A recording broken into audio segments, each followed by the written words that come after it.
বরিশালে অগ্রণী হাউজিং লিমিটেডের ব্যবস্থাপনা পরিচালক আব্দুল আজিজ হাওলাদারের অন্ডকোষ চেপে ধরে মারধর করে চেক ও স্ট্যাম্পে স্বাক্ষর নেয়ার অভিযোগে মোস্তাফিজুর রহমান লিটু সহ আরও একজনকে আটক করেছে পুলিশ।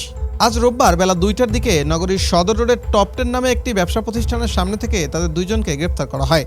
জানা গেছে গত 27 জুন সন্ধ্যার পর নগরীর সদর রোডের অগ্রণী হাউজিং কার্যালয়ে এই ঘটনা ঘটে। ঘটনার শিকার আব্দুল আজিজ হাওলাদার শনিবার রাতে কার্যালয়ের সিসিটিভি ফুটেজ সামাজিক যোগাযোগ মাধ্যমে প্রকাশ করলে ঘটনাটি আলোচনায় আসে। এর আগে গত বৃহস্পতিবার তিনি আদালতে একটি নালিশি মামলা দায়ের করেন। 27/6/2026 তারিখ শনিবার সন্ধ্যা 7:30টার পরে আমি 7:30টায় অফিসে ঢুকছি। 7:35 কি 7:30 হবে।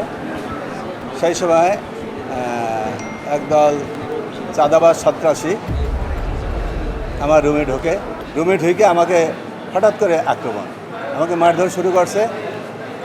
মারধর শুরুর তার একটা নতুন কৌশল হলো, সে আমার অন্ডকোষ এমনভাবে চেপে ধরছে আমার শ্বাসরোধ হয়ে যাওয়া, মারা যাওয়ার উপক্রম হয়েছে।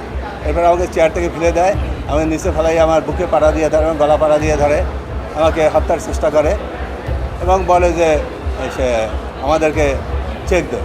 সিসিটিভি ফুটেজে দেখা যায় আব্দুল আজিজ হাওলাদারের কক্ষে 4 জন যুবক প্রবেশ করছেন। তাদের মধ্যে মোস্তাফিজুর রহমান লিটু নামে একজন তাকে মারধর করেন। এক পর্যায়ে তার অন্ডকোষ চেপে ধরে 2টি চেক ও একটি সাদা স্ট্যাম্পে স্বাক্ষর নেওয়া হয়। এই বিষয়ে আজ বিকেলে সংবাদ সম্মেলন করেছেন Barishal metropolitan police commissioner Mohammad Ashik Saeed.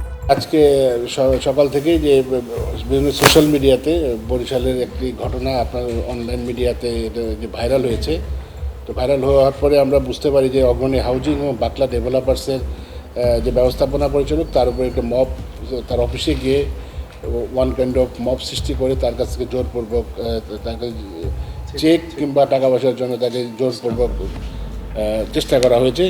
তো এই ঘটনাটি জানার সঙ্গে সঙ্গেই আমি আমাদের গোয়েন্দা এবং আমাদের ওসি কোতোয়ালি এবং সোশ্যাল সিভিল টিম সহ আমরা তার মোবাইল লোকেশন ট্র্যাক করে আমরা আনুমানিক 2 ঘটিকার সময় বরিশাল মহানগরীর টপ 10 এলাকা থেকে এজার নামীয় আসামি মোস্তাফিজুর রহমান লিটু এবং আবুল কালাম আজাদকে আটক করে কোতোয়ালি থানাতে আমরা সোপর্দ করা হয়েছে।